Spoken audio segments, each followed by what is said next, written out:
Leasing is incredibly popular, and that's because there are a number of advantages accruing to both lessors and lessees. Let's start with the lessor. The most obvious advantage is that the lessor is going to be able to earn interest revenue over the term of the lease. Now, let's say that the lessor happens to be a bank. That's going to be how they make their profit. This is a financing arrangement, and they are earning interest revenue on this lease that they have structured with the lessee. Now, if the lessor happens to be a captive leasing company, right? So if they're a captive, let's say Boeing Capital, for example, for Boeing, then the company is going to be earning interest revenue in addition to recognizing a sale. Okay, so this is going to boost sales for the company. Now, if it's a bank doesn't have any airplanes to sell, right? The bank is just entering into this lease agreement as a financing arrangement. But if Boeing Capital is setting up a financing arrangement, this is also helping the parent company increase its sales of aircraft. So if it's a captive leasing company, there are really a couple benefits. They're not only getting the interest revenue and making money on the interest from the financing arrangement, they're also increasing sales of the company's product. Now, when the lessor gets the leased asset back at the end of the lease, there's a possibility that it could have a really high residual value. Okay, the residual value is the value of the asset when it's returned to the lessor at the end of the lease. So in some cases, it could be that you get the leased asset back and it has a really high residual value. And then you basically say, hey, look, we rented this asset out for all these years, and then we get it back and it still has a high value.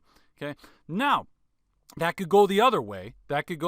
Because in some cases, the residual value could be lower, right? Could be lower than what you expected. And then it gets into a question of, well, did the lessee guarantee that the residual value would be a certain amount and so forth? And we'll talk about that more in the videos to come. So just to bear in mind, this could go either way. It could be that the value turns out to be higher when you get the leased asset back, or it could end up being lower, right? Which would be a disadvantage, obviously, for the lessor, unless the lessee has made a guarantee that, hey, we will make you whole for any shortfall in terms of what you thought the residual value would be. Let's move over to the lessee and talk about advantages of leasing. So, optimization of cash flow has to do with the following. Let's say you are buying or you want to get an airplane, okay? If you were to buy this airplane up front, I don't know what it costs for an airplane, but it's going to be a lot of money, right? Several $1 million to get an airplane at least. So you go, let's just say it's a really large airplane and it's $50 million. Okay? If you were to buy this right out, just up front, just say, look, here's $50 million. I am now the owner of this airplane. You got to lay out $50 million up front. Okay. Now, if you say, well, I don't have $50 million, well, you could go and you could borrow from a bank. I'm not talking about a lease. I'm just talking about just straight up, just you borrow $50 million, turn around, buy the airplane. Now you own it. You have legal title. Okay. Leasing says, look, you don't have to put up $50 million up front. Okay. You don't need any kind of, all you do is you're just going to make periodic payments.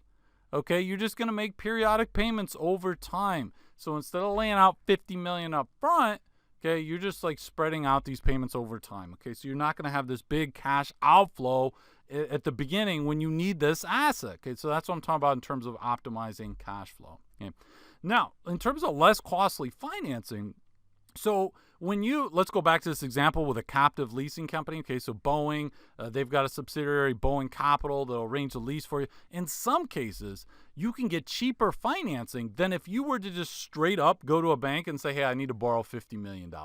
Like, what would be the interest rate on me borrowing $50 million? You can get a lower interest rate.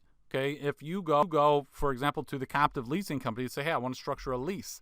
Okay, basically the rate that you're going to, remember, this is a financing arrangement with leases, right? It's a financing arrangement, and Boeing Capital is providing financing, and the rate of interest that you are incurring could be lower. Why would it be lower? Well, Boeing Capital is trying to help the parent company, Boeing, unload airplanes, right? Which at the time of this video, Boeing really needs to do. Okay, so Boeing's trying to unload airplanes, and so they say, hey, we'll give you a really great rate in terms of financing. We'll structure a great lease, and this gets into another advantage in terms of flexibility, in terms of when the payments are going to be made, how many years are going to be the payments, and so forth. You can structure this lease in a number of different ways. In some cases, they even have where there's variable component of payments and not just fixed. Okay, so So the lease could be very flexible and tailored to the needs of the lessee.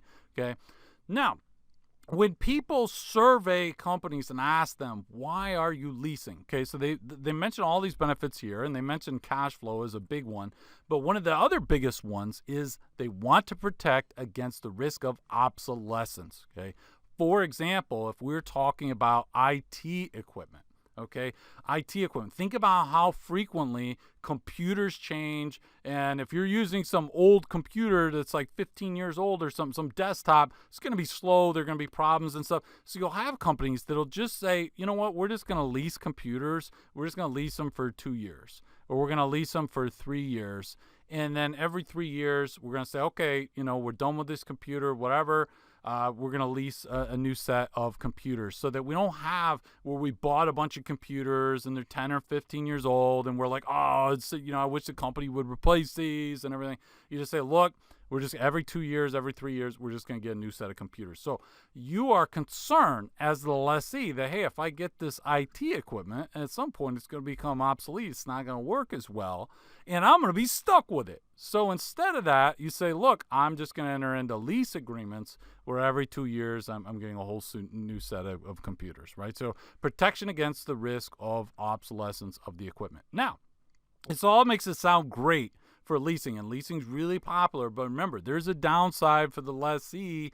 Okay, leasing is debt, right? These are financing arrangements, okay, and you are going to have to make these lease payments whether the economy is doing great and you're making lots of money, or whether the economy is doing bad, or maybe business is bad. So you'll have examples, real life examples of retailers, and they'll get into financial problems. Maybe their business model isn't that good, or there's a recession, whatever, and you'll have these retailers in the past, and they're like, oh, we need to close some of our unprofitable stores. Maybe they have 2,000 stores, and they're like, well, not all of them are profitable, but let's close some of the unprofitable ones. Wait a minute. It's not that easy to do. Why? Because maybe they have like 20-year lease agreements, okay, at each of these locations. So once you have that lease agreement, you got to make those payments, right? For 20 years, even though that store is unprofitable, you say, shut it down. We don't want it anymore. Well, wait, we got maybe 18 years left on this lease agreement. Now, you could go to the landlord and say, hey, look, I want out of the lease. But what are they going to say? Yeah, you know what? I feel bad for your retail company. Forget about the 18 years of payments that you still owe me.